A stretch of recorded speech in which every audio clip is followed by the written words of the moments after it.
शांति 9 जनवरी 2025 की मुरली से विशेष पॉइंट।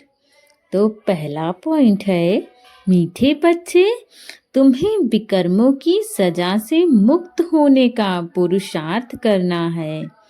इस अंतिम जन्म में सब हिसाब किताब चुकता कर पावन बनना है।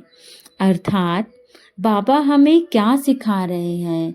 बाबा हमें बता रहे हैं कि बच्चे, हमारे जितने भी बुरे कर्म हैं उन्हें हमें बिल्कुल चुकता करना है, अपना हिसाब किताब बराबर करना है, सारे बुरे कर्मों को समाप्त करना है। और जब हम अपने विकर्मों को समाप्त करेंगे तभी हम हर प्रकार की सजा से मुक्त होंगे। लेकिन जो हमारे विकर्म हैं वो समाप्त कैसे होंगे?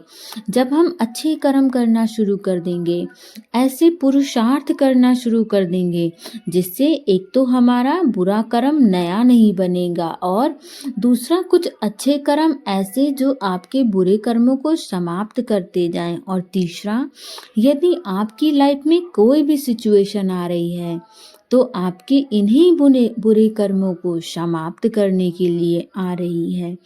तो अगर सिचुएशन खराब है तो उसे भी आप खुशी खुशी काट लीजिए।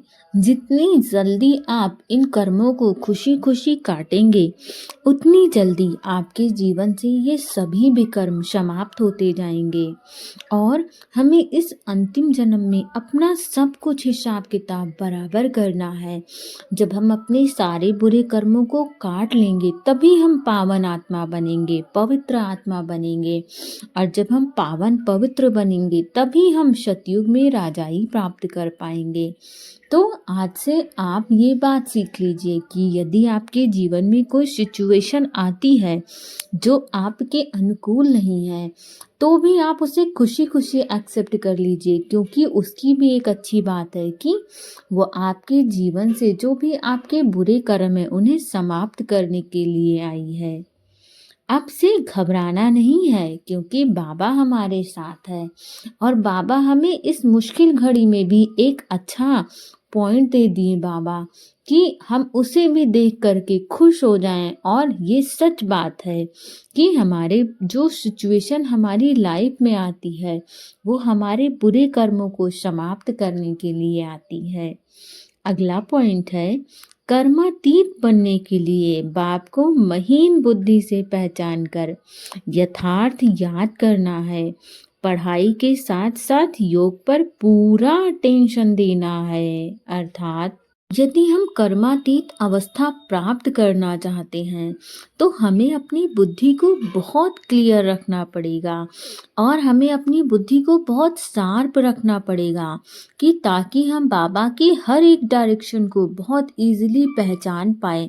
जैसे अभी बाबा ने अपनी मुरली में क्या बताया कि यदि आपकी लाइफ में कोई सिचुएशन आती भी है तो आप उसे भी खुशी खुशी काटिए, क्योंकि वह आपके बुरे कर्मों को समाप्त करने आई है।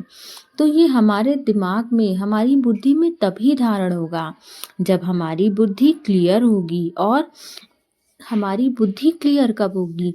जब हम बाबा को खूब याद करेंगे। हमारी बुद्धि में बाबा की याद के सिवाय कोई दूसरी और चीज चले ही ना, तब हमारी बुद्धि बिल्कुल क्लियर होगी। और पढ़ाई के साथ साथ हमें अपनी योग पर भी पूरा अटेंशन देना होगा। जितनी ध्यान से हम बाबा की मुरली को पढ़ते या सुनते हैं उतना ही हमें अवेयर होकर के योग भी लगाना है। और ऐसा नहीं आंख बंद करके बैठ गए, बाबा को याद करना है, क्योंकि ऐसा हमारे साथ अक्सर होता है कि हम आंख तो बंद कर लेते हैं लेकिन बाबा की याद ना होकर के बहुत सारी बातें हमारी दिमाग में आती हैं।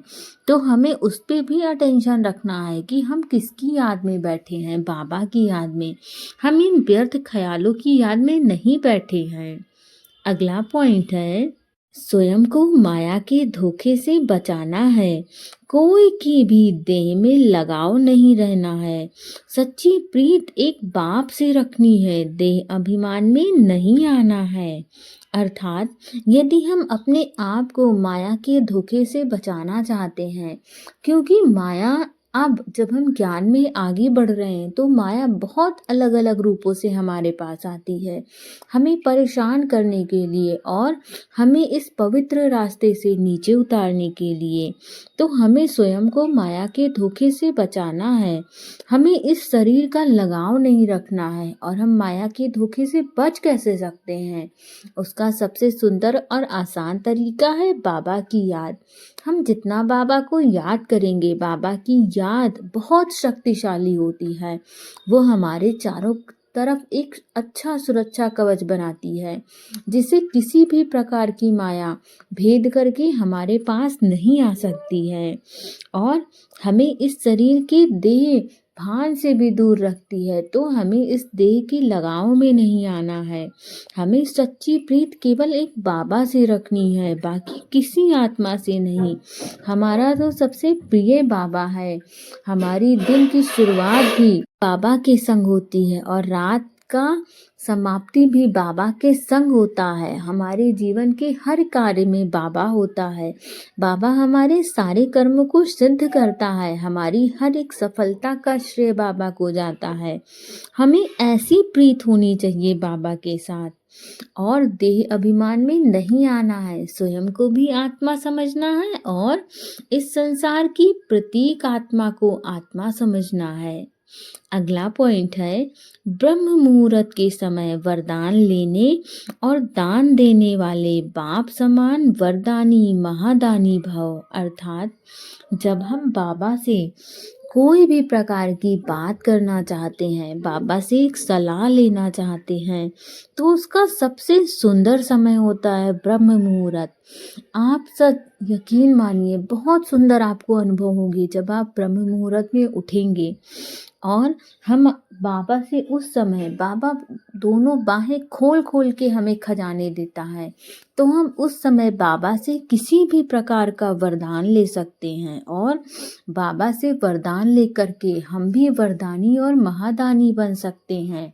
तो हमें ब्रह्म मुहूर्त में ज़रूर उठना है, बाबा को याद ज़रूर करना है और बाबा को थैंक यू ज़रूर बोलना है सुबह उठ करके, क्योंकि बाबा ने हमें एक और नया दिन दिया अपने जीवन को एक सही दिशा देने के लिए।